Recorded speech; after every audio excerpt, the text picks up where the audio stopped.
Elvira Bary is an author, researcher, and creator working at the intersection of storytelling, self-discovery, and political insight. She runs an extremely insightful YouTube channel on Russian politics, history, and culture, where she explores how Russia's history continues to shape the choices that the country makes today. And that has never been more important. We are going to be exploring some of those issues here. And of course, there will be links to Elvira's work and platforms in the description of the video. She also writes historical fiction and dark fantasy rooted in Russian history and imagination. I strongly recommend you check out some of those volumes. Deeply pertinent, deeply relevant to what's going on, and of course, fascinating as well. Elvira, welcome back to the channel. Hi. Yeah, thank you for having me. Great. What a time to be alive. Well, over the last 4 years, there have been various moments where it's felt like some kind of dystopian dream, but we're at this extraordinary inflection point, it seems, where the Russian regime is under perhaps more pressure than it's felt under since 2022, 2023. They seem to get the ascendancy back in 24, 25 when we got into a war of attrition. Now some issues have resurfaced. And if we believe the article by Mikhail Zygar, Putin may actually be contemplating ending his special military operation. We don't know how. Then the war in Iran happened, and it seems it's on hold. I don't necessarily I don't necessarily believe that entirely. I believe that Mikhail Zygar believes it, but whether this is, a genuine story from genuine insiders in the regime, or whether this is a narrative that's been fed to him for whatever reason, I don't know. Did you get to read his article on this, and what did you Yeah, make of this theory? yeah. You know, I believe that many forces in the elites right now, they dream of uh, the end of the war because it definitely destroys Russia and the Russian position in the global order. People are not stupid; they see it, and actually, it doesn't really matter what Putin thinks about it because he is the man who goes with the flow. He is a political animal, and he understands very well what he can do or he can't. And right now, he's in the position that he should choose the right moment to end the war. Of course, he needs to bring some booty from his actions, and somehow he already knows that it was a false attempt. He couldn't conquer Ukraine because there's no enough men to put in every Ukrainian village. It was impossible to occupy it right now. If before the war, he probably had a chance to uh, co-opt the Ukrainian elites because before the most of Ukrainians felt that those people are our enemies. They want to kill us. They want to destroy our lives. So he's in the situation when he needs to rethink the whole strategy. And since he's a tactician, not a strategist in the first place, it's very difficult for him to find the right moment, to the right way, because there's no answer of now what. The only answer that they have is their all good authoritarianism, or rather totalitarian regime. But the problem is that totalitarian regime is very uncomfortable place to be. yeah. And it's uncomfortable for everybody, for the elites, for the general population, and for the dictator himself. So we know that Putin is a Zionist. He loves, he enjoys life. He wants to be loved. He wants to be adored. He enjoys physical world and Seeing living luxury, as as someone said, he enjoys yeah, yeah, yeah. being in luxury. He's almost obsessed with it as well. Mhm. Because when we see what kind of gifts he has, we can tell that what he likes because people who bring those gifts, they know him personally, they know what he would like. And when Alexei Navalny showed us the palace, we knew his tastes, what he prefers. He prefers uh, Las Vegas style. It's a Tsarist Las Vegas, I think is the Yeah, style yeah, or yeah. something. That's exactly the mix between Winter Palace and some of the Las Vegas hotels. So, I believe that they don't have any plan at all, but they are looking for the best outcome for themselves, and they were genuinely thinking about the exit option before the war in Iran started. But now they thought that maybe they can have maybe they can have some time to, and a window of opportunity to conquer maybe the rest of the Donetsk Oblast. They need it to present it to their public, or at least they think that the public needs it. Because no, if we just ask the general population in Russia, they had no idea where Donetsk is and why we should have it. Most of the people, if we check the social media platform, the main social media platform Vkontakte, and see what kind of people support the war narrative, who are they? We can check their accounts and just go there and see what they publish.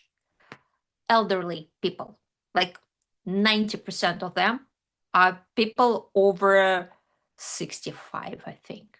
They're not going to protest. These people are not going to protest the regime or represent a Or threat to the anything regime at else. all. Yes, or anything else. They're not long for this earth. I mean, I did hear one interview, one of these sort of vox pop street things, and there's one asked, what's your view of the war? Do you want to end? She was, of course we want it to end. It's a terrible thing. But first we have to get Mykolaiv and Odessa. So, We like she yes, would never be in the trenches in the first place. That is why it's so easy for her to say we will take it. yeah. But But that's the thing, that's isn't it. it? If the war is going to end in a perceived victory, I think what you're saying is the Donbass means nothing to these people. It's things they can recognize, such as Odessa. But of course, even Putin realizes that's not going to happen. So there really isn't something he can give them that is going to make them Mhm. feel like this was all worthwhile. That's not going to happen anyway. So I believe that they will manage to adjust the narrative. What I noticed, it was quite a discovery for me. Again, I went to the rabbit hole of Contact and start looking at the people who joined the huge groups of Z movement. The movement. What they do there, they publish songs and poetry. Like I'm a writer. I noticed the literary pattern, and I can tell that 90% of them was created by AI. So, what an irony. People try to express their feelings, but they have no words for it, and they ask their help for AI. And after that, I start looking at the comments of the people who actually says that they enjoy it. They like that kind of poetry. It's really bad. Uh, and I noticed that a lot of those women who are in their like older than 40, in their 40s and older, for them, it's it's not about Odessa or Nikolaev. It's about the dream of a real man in their life. It's almost erotic perception of the image of a Russian soldier, and it's it's sorry to look at it because what they do, they publish AI generated images with all those like chisel jaw soldiers with with in uniform which was borrowed from American soldiers or from maybe Ukraine, even Ukrainians. They don't see the difference. They don't the know the Soviet pattern. archetype from those, Archetype, yeah, propagandistic yeah, films, yeah. yeah. So what they have is they start dreaming about this manly figure who will who should return from war, but they have the answer why they would never get this person back home. Because most of these women, I checked it, most of those women they're single. and they live in the small villages or small towns.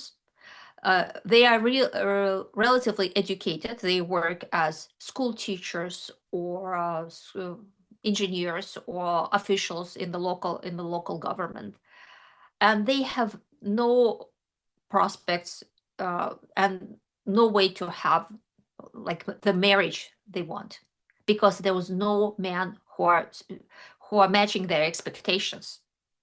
And all of a sudden they see this image on TV, and they created the whole subculture around this heroic Russian soldier who liberates us from Ukrainian fascists. And he is young, and he is muscular, and he's noble.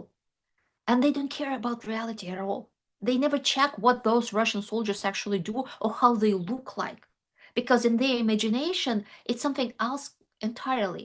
So, what Putin does to those women, he actually feed their fantasy world with something tangible, because right now they can see those men on their TVs or their social media feed, and it feels real for them.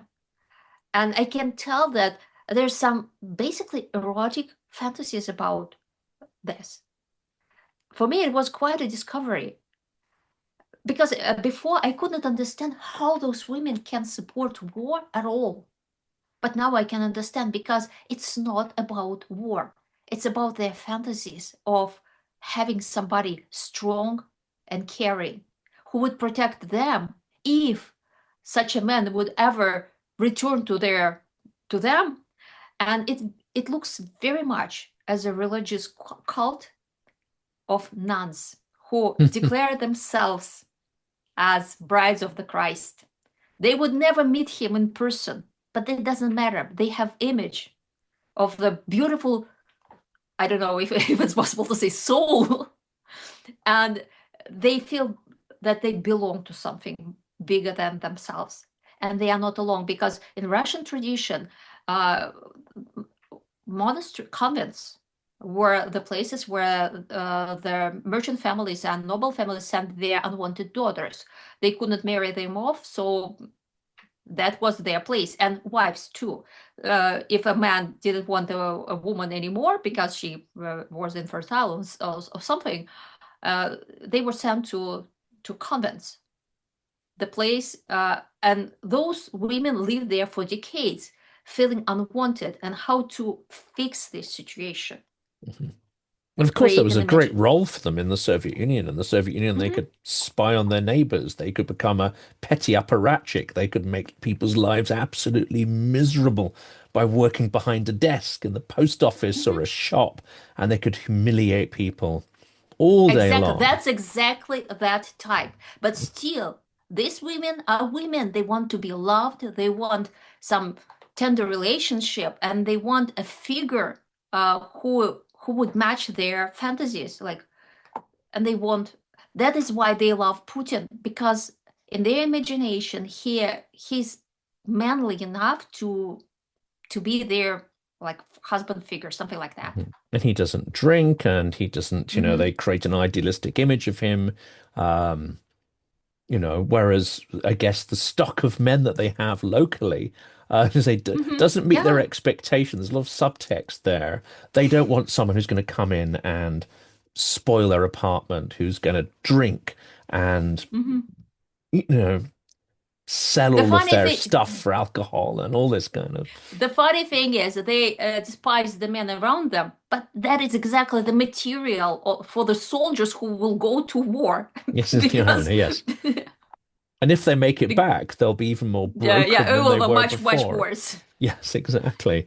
It's interesting because I've, of course, focused on the male psyche, and humiliation dominance plays a really big part of it.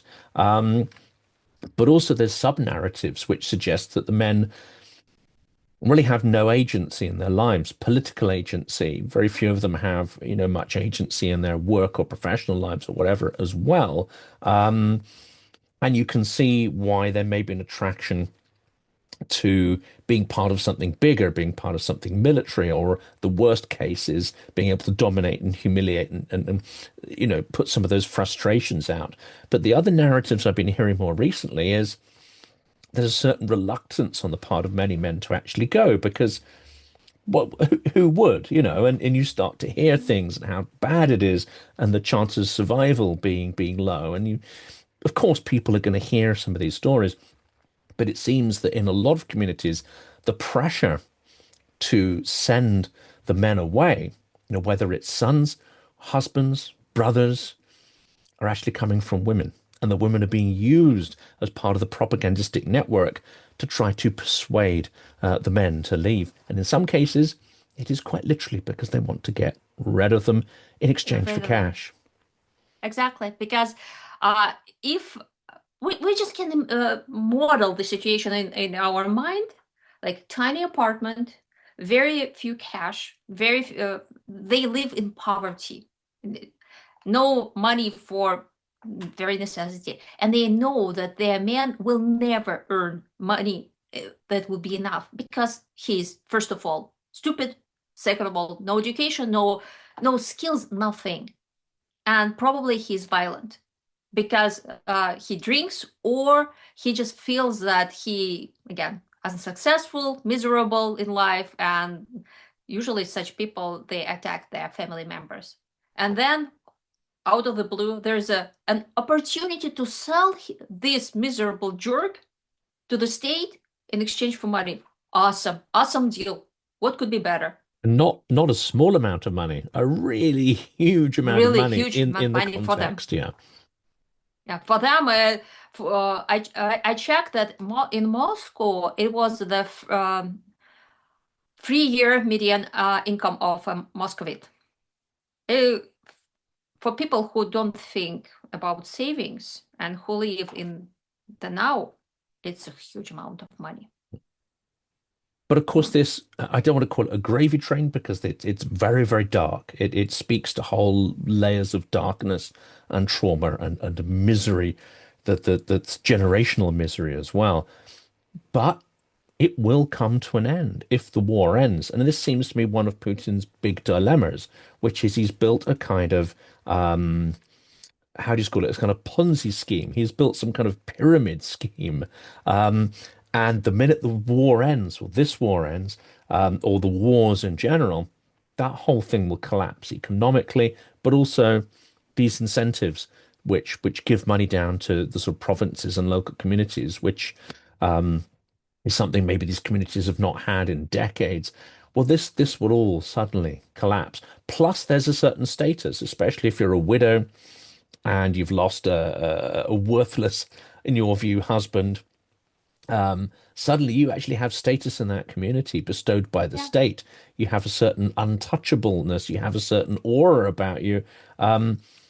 If the war ends and it ends in the humiliation of Russia, well, suddenly that status you've gained becomes tarnished. People won't want to recognize it or talk about it. It'll be buried.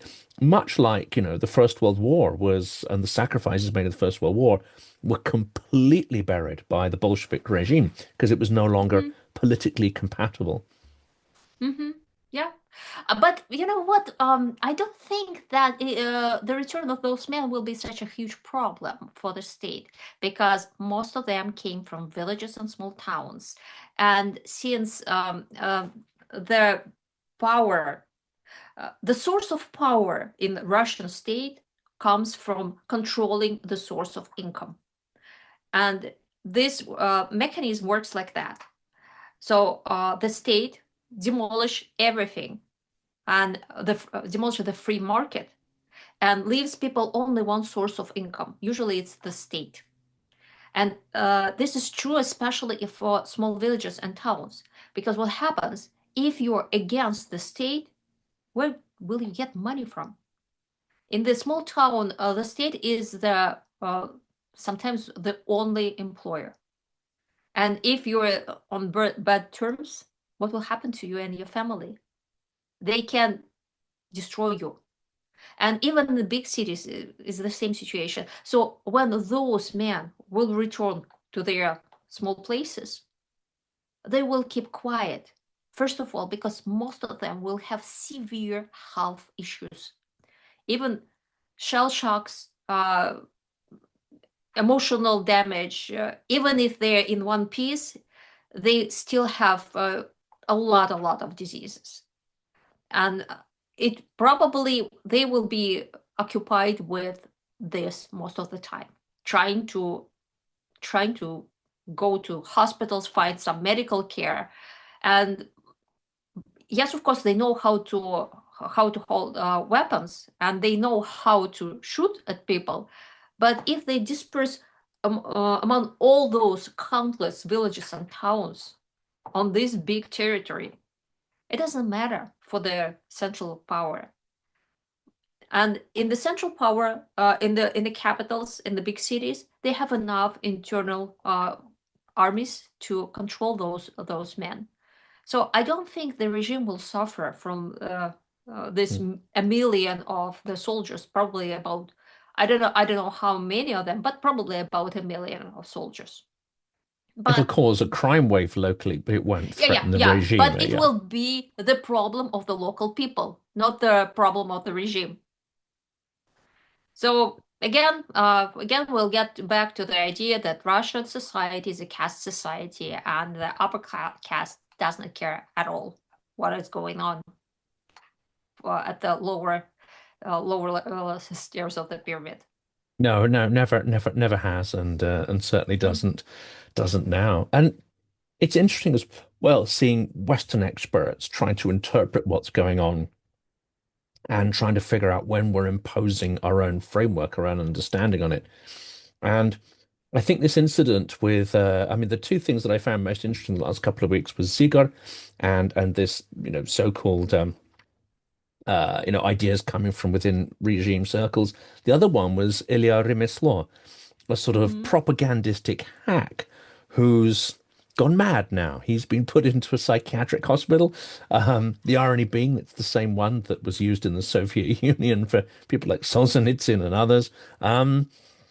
But it's this extraordinary Prigozhin moment, or even, dare I say, even though he's a vile character, Igor Strelkov, who will often talk truth to power and say uncomfortable things. That doesn't excuse him from being a mass murderer and extreme nationalist, but he will occasionally say things, and you think, oh, well, that's quite perceptive. Rimesl came out and did something that you're not allowed to do in the system. There's no dispensation whatsoever. You must never attack the Tsar, the demigod. It's completely off the table. And he came out with 5 points, personally attacking Putin, calling him a war criminal, in intimating that he was weak, lacked strategy, and actually was just a petty thief and should be locked up. So that each of those 5 points, even on their own, could get you thrown in jail. But the immediate interpretation by many, including the podcast community and experts, was to interpret this in certain ways, and then with the shutdown of the internet, to interpret that in certain ways. With Rimesla, I think they're just confused, but they immediately say, "Oh, he's become a dissident now," which is ludicrous. And with the internet, the very first thing is, suppressing the internet is the sign of a coup. Whereas I think Rimmer's law and the suppression of the internet are linked, because my first interpretation is the regime is not facing a coup, because if they were, you'd see a very different pattern of behavior. Suppression of the internet can only mean two things.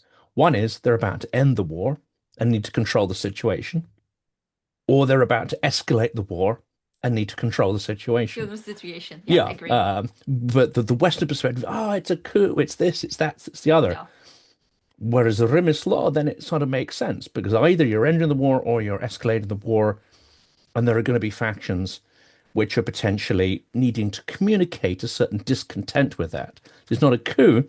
It's a little bit like Prigozhin trying to renegotiate his contract with the government. Didn't work out too well.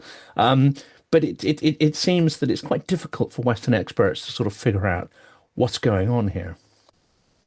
I would suggest, again, I can only suggest something that my own interpretation, but as far as I know, those circles, that I had personal connections in those circles, I understand how it works. Suddenly, a boy or a girl from the very modest origins suddenly got a contract and it's a huge leap from their everyday misery. And they start feeling that there's a Russian saying, like, grab the god by the beard. And so they compare themselves not with their superiors, but their former circle.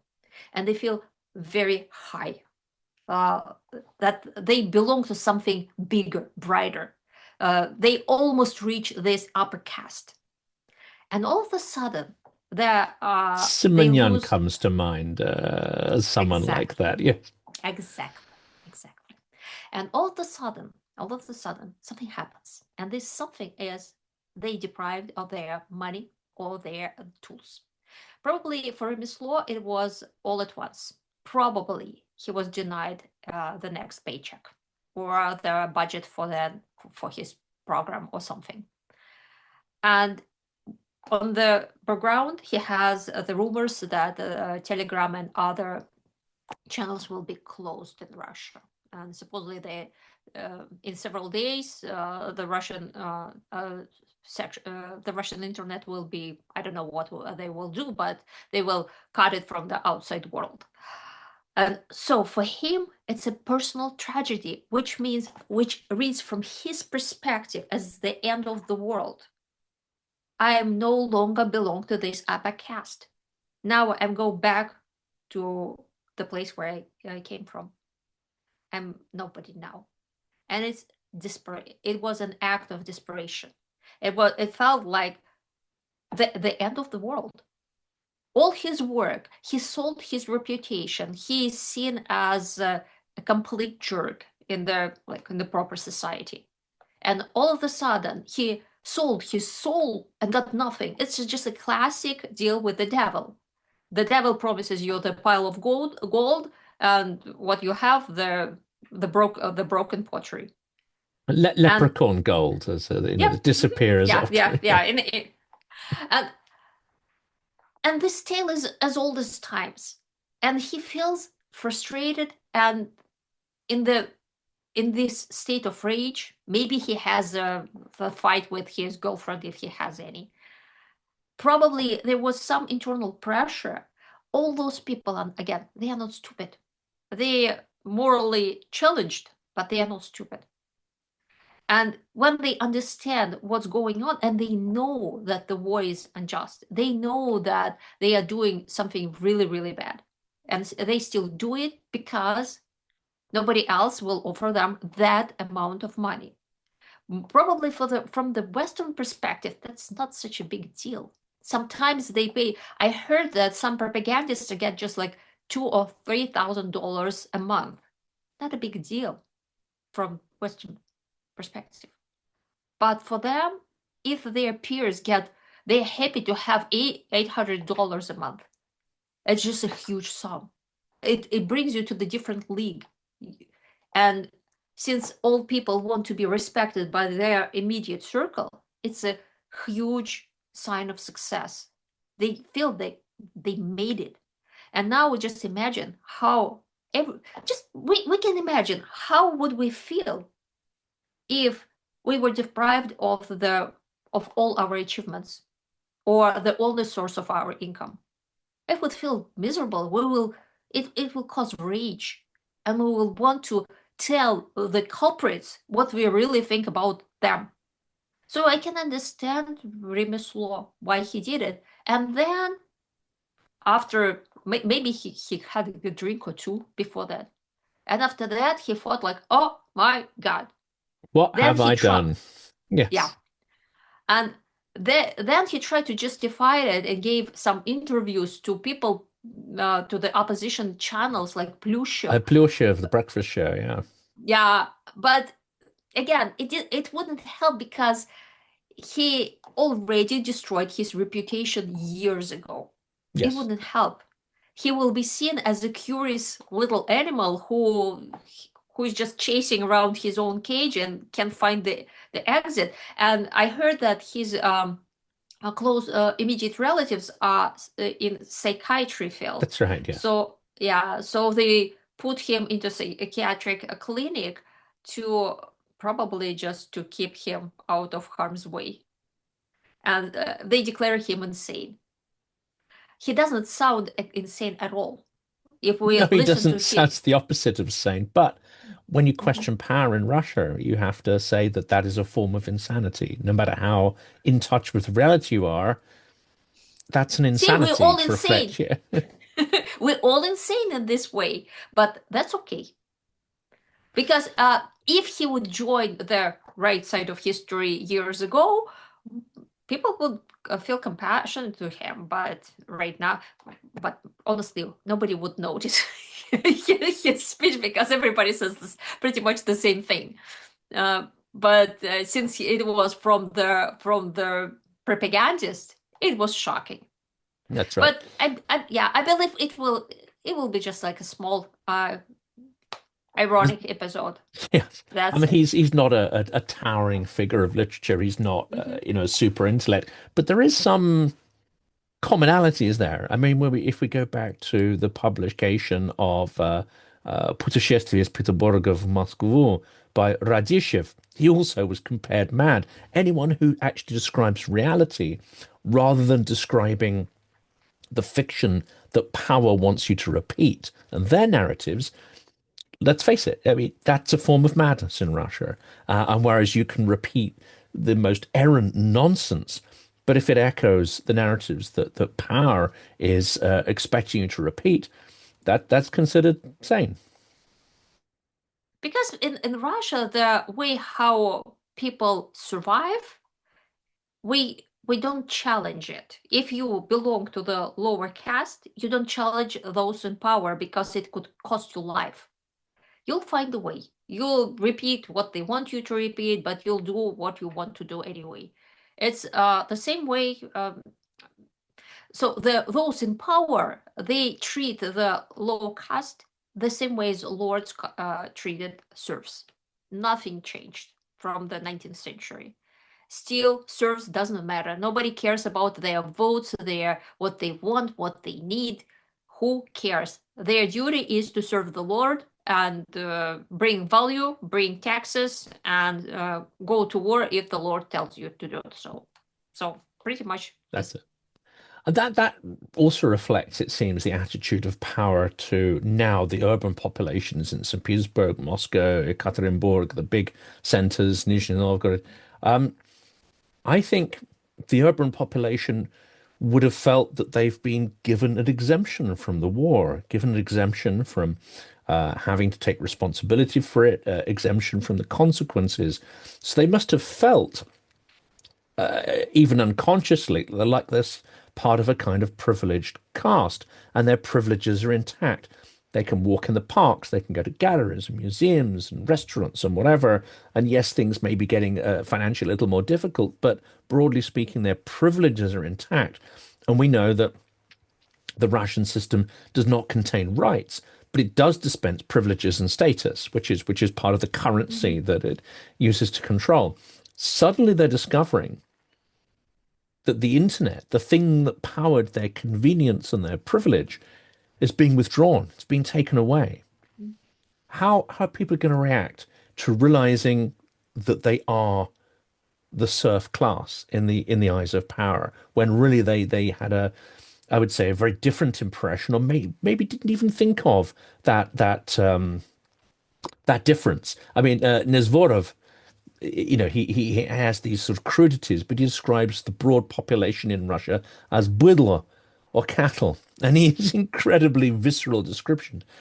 But the way power treats them, as we've seen in the last few weeks, attests to that's exactly how they are seen by their own government. Nothing more than cattle. Exactly. Yeah. Unfortunately, I think that people will adapt. They don't believe in any communal activities at all, especially political activities. There are, it. I can understand why it happened because for 4 generations or even more, people were punished for any dissent, for anything that they can say about their own needs.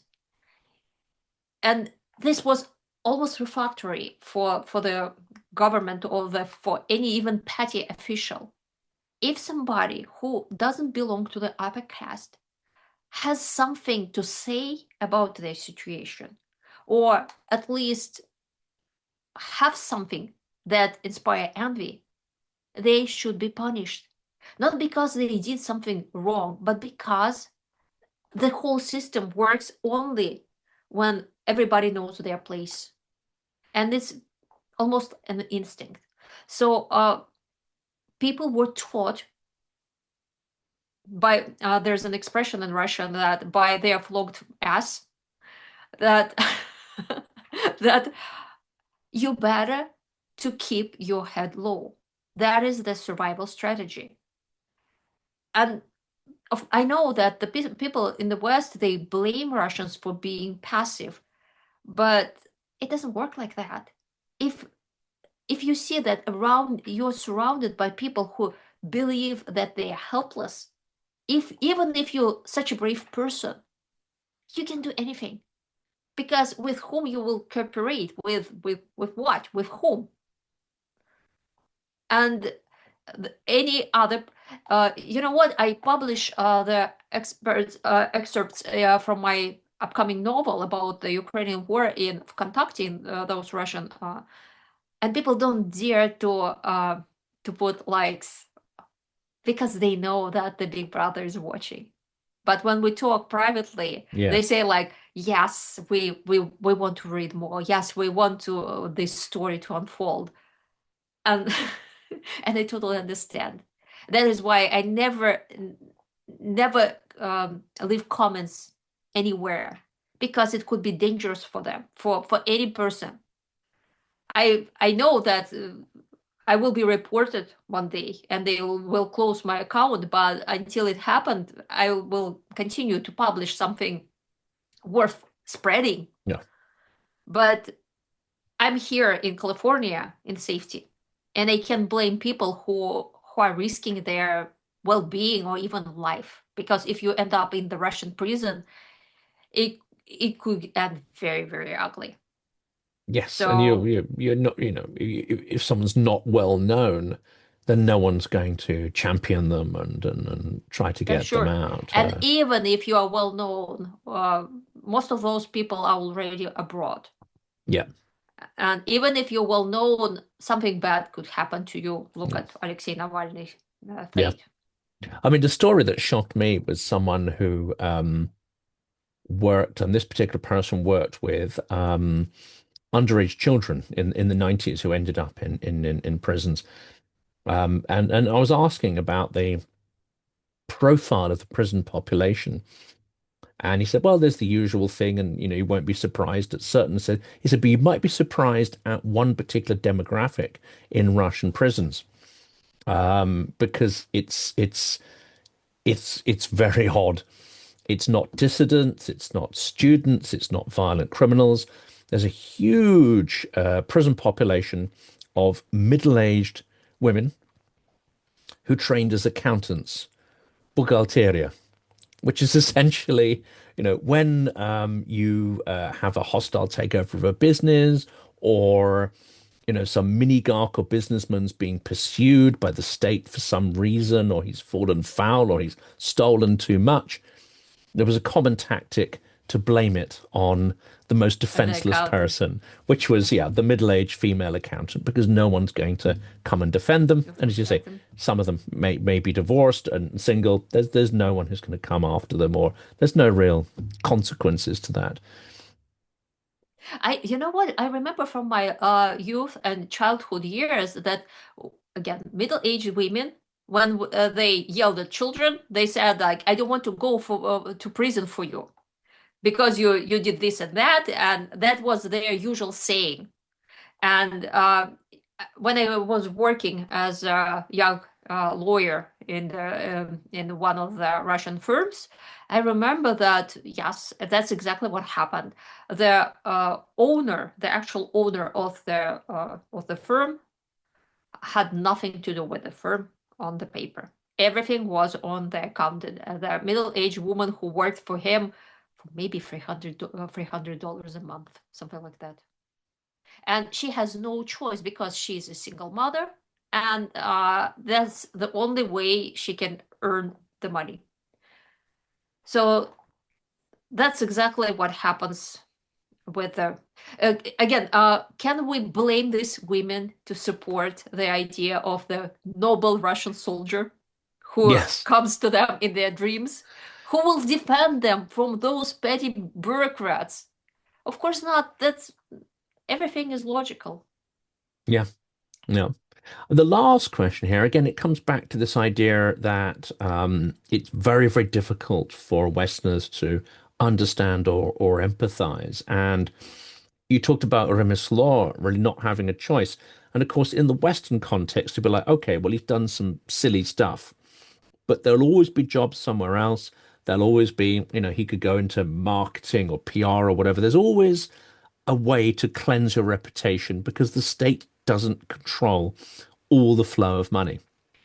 And I think this is a singular failure to understand that if you've gone outside the system, outside the caste, as you were saying, well, you're not going to be able to plug in and get resource because somehow the state does have leverage over everything ultimately, including all commercial businesses. And if you're blacklisted, you're done.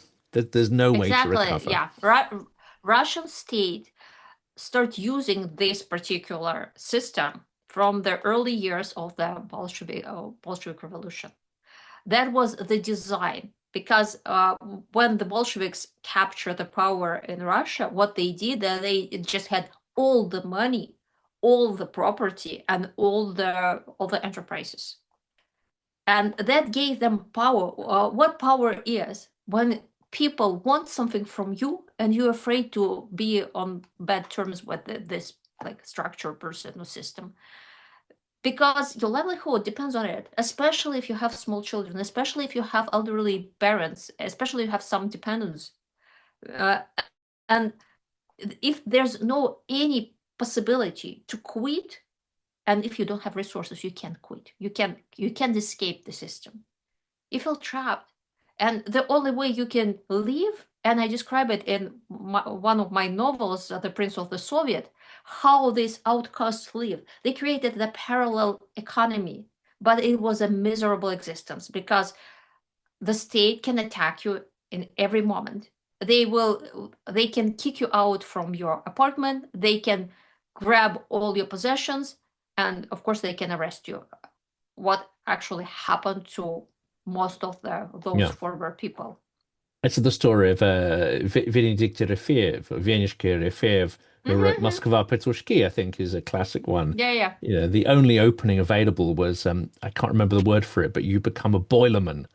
You go and work in the building as a janitor or someone who looks after the boiler in an Mm-hmm. apartment block because you can stay warm and you can drink out of sight where people aren't going to care and you can Mm-hmm. collect bottles and get the money from handing them in. But essentially, you form an outcast class, and actually, a lot of teachers and dissidents formed part of Yeah, this. in the late 70s and early 80s, it was basically a movement, a cultural movement. A lot of people they suffered from that fate, and it was a generation of yard keepers and watchmen. There was a saying. Yeah, we don't know what that class is going to look like under Putin, but we are heading rapidly towards an extremely dystopian thing. Last thing, I mean, I always ask this, you're someone with an optimistic frame of mind, but do you, well, we'll talk again about this, but it seems to me that Ukrainian victory is closer. The impact of that on Russia is going to be extraordinary, I think, but it's, I guess, very difficult, if not impossible, to predict what the outcome of a catastrophic defeat, actually, for the Russian army in Ukraine would be. But that is not looking impossible, at least from my perspective. Maybe it'll We take a should year. look, Hmm. yeah, we should look at what happened to Russia after the first Crimean War. We all already we know what will happen. Because in the 19th century, Russia experienced a defeat from the coalition of Great Britain, France, and other countries. And it was a humiliating defeat. Again, Russia entered the war believing that it it has great army. It can eliminate the enemies like that, and nobody in Europe will dare to restrain it, because Russia at that time, again, Russia sold very valuable resources to Europe at that time. It was grain. And the Tsar Nicholas I believed that if those obnoxious people in the West will try to stop me, I will stop the commodity flow to Europe, which will ruin them, poor souls. History doesn't change, Again, my goodness. yeah, nothing really changed. And again, it started in Crimea. And after the defeat, what happened? The Russia entered the epoch of their huge reforms.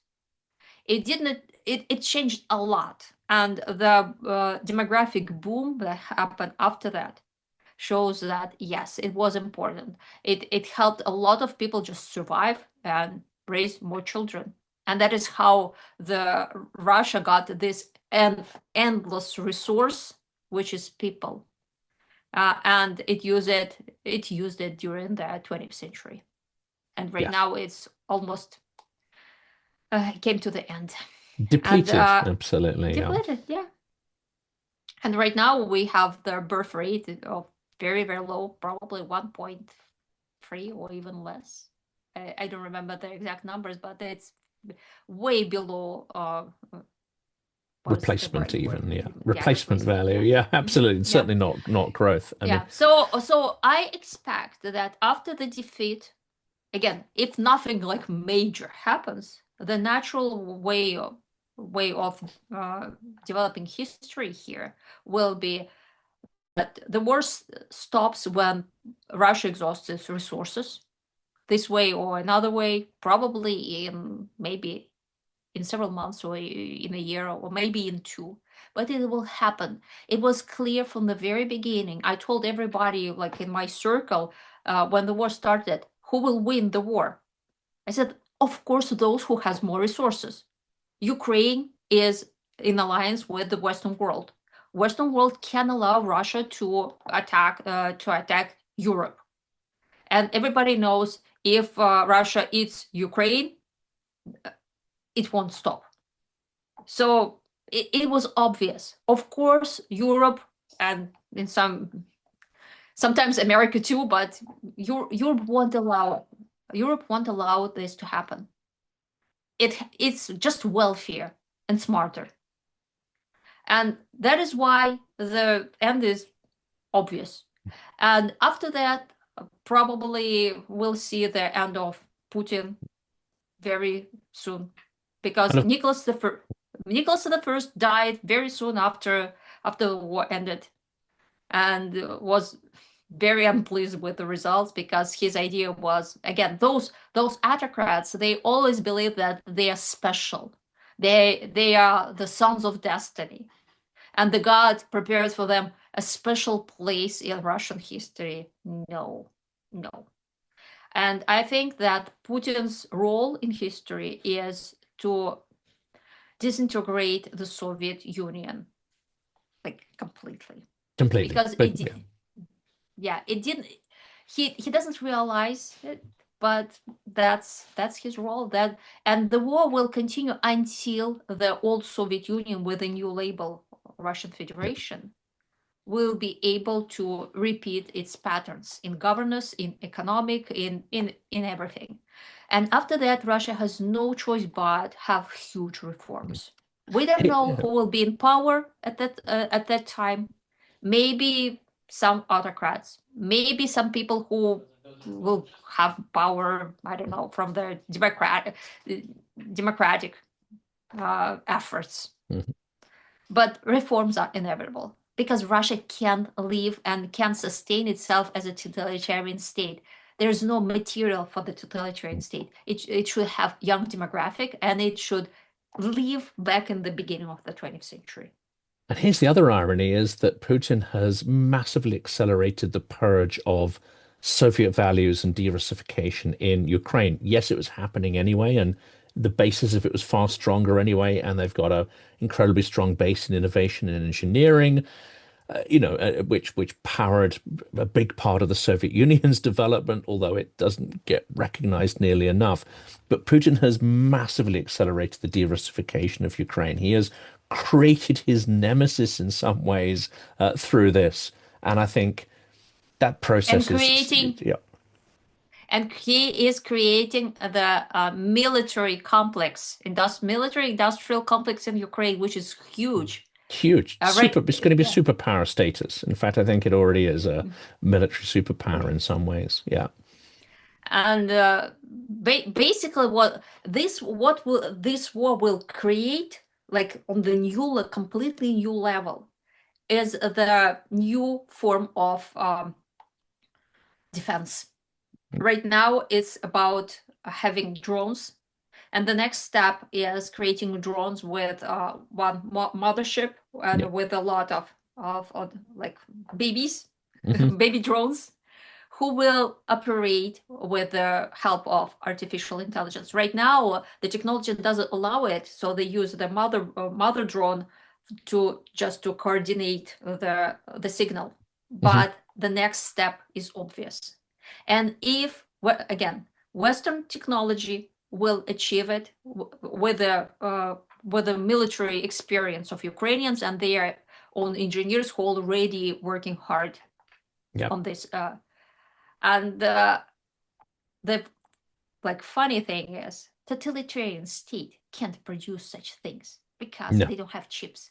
They can have this production industrial environment, and they can smuggle something, but they can create those they can't systems. create it. No, no, because And freedom actually and communication are key components in this Ukrainian ecosystem. exactly. That you And they want to switch off the internet. Good luck. Good luck. good luck. Yeah. That's not going well.